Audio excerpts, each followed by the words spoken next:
नमस्ते दोस्तों, मैं आपको स्वागत करता हूँ मेरा अपना चैनल इको अपडेट्स पे।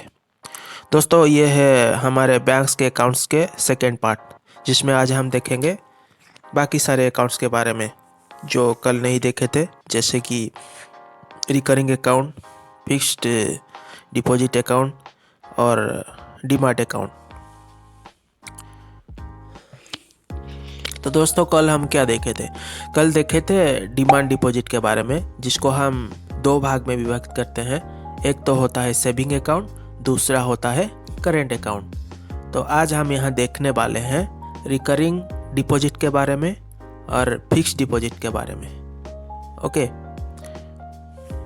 तो रिकरिंग डिपॉजिट क्या होता है? रिकरिंग डिपॉजिट कुछ इस तरह होता है। सपोज आपको लंबे समय के बाद कुछ पैसा चाहिए आपके बेटी के शादी करने के लिए या बड़े काम के लिए, कोई भी काम के लिए। तो आप क्या करेंगे, हर एक महीने 1,000 रुपया डिपॉजिट कर रहे हैं। तो इससे क्या होता है, एक महीने के लिए 1,000, दूसरे महीने के लिए और 1,000, इस तरह जनवरी में 1,000, फरवरी में 1,000, मार्च में 1,000, इस तरह आप 12 महीने तक पैसे डिपॉजिट करते हैं। तो आपका पैसा हो गया 12,000। तो इसी तरह अगर आप 10 साल तक पैसे को रखते हैं तो आपका पैसा कितना हो गया? 10 साल बाद आपका पैसा हो जाता है 120,000। 120,000।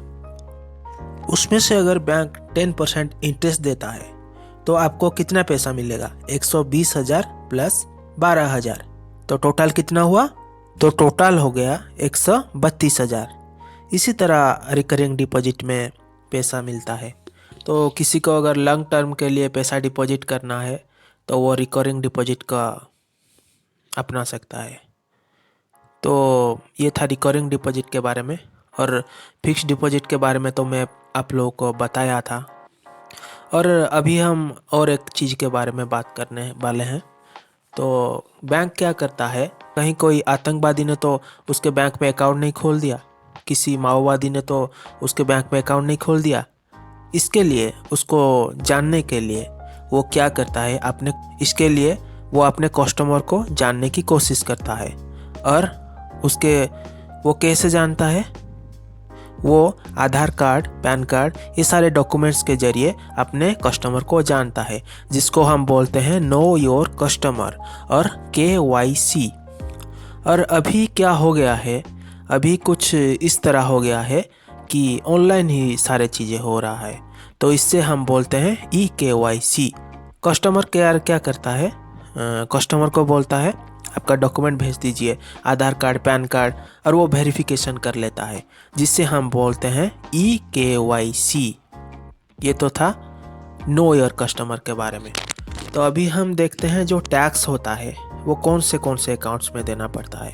टैक्स आपको सारे अकाउंट्स में देना पड़ता है, मतलब चाहे वो डिमांड डिपॉजिट के अकाउंट्स हो, रिकरिंग डिपॉजिट के अकाउंट्स हो, फिक्स्ड डिपॉजिट के अकाउंट्स हो, कोई भी अकाउंट्स हो, सब में टैक्स देना पड़ता है। लेकिन आपके एक साल का इनकम 5 लाख से ज़्यादा होना चाहिए, मतलब 5 लाख से ज़्यादा पैसा एक साल के अंदर अगर लेन देन होता है तो आपको टैक्स देना ही पड़ता है। तो अभी हम देखते हैं बैंक्स कितने तक इंटरेस्ट देता है।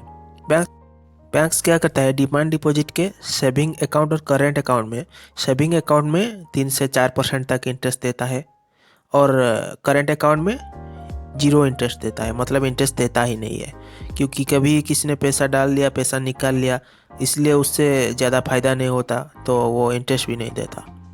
और बैंक्स क्या करता है, रिकरिंग डिपॉजिट में भी उससे ज़्यादा फ़ायदा नहीं होता, तो इसीलिए वो ज़्यादा परसेंटेज का, मतलब ज़्यादा इंटरेस्ट नहीं देता, लगभग 5% तक देता है। लेकिन फिक्स्ड डिपॉजिट में बैंक्स को ज़्यादा फ़ायदा होता है तो वो ज़्यादा इंटरेस्ट देता है, लगभग 6% के आसपास वो फिक्स्ड डिपॉजिट में इंटरेस्ट देता है। तो दोस्तों, ये तो था हमारा बैंक्स और उसके अकाउंट्स के बारे में। और हम लोग ने ये भी देखा कि eKYC क्या है, KYC क्या है, और टैक्स किसे देना पड़ता है, नहीं देना पड़ता है। तो यहीं पर वीडियो को ख़त्म करते हैं। तो आगे मेरे वीडियोज़ को देखने के लिए प्लीज़ मेरे चैनल को लाइक एंड सब्सक्राइब कीजिए। Okay, thank you for watching this video.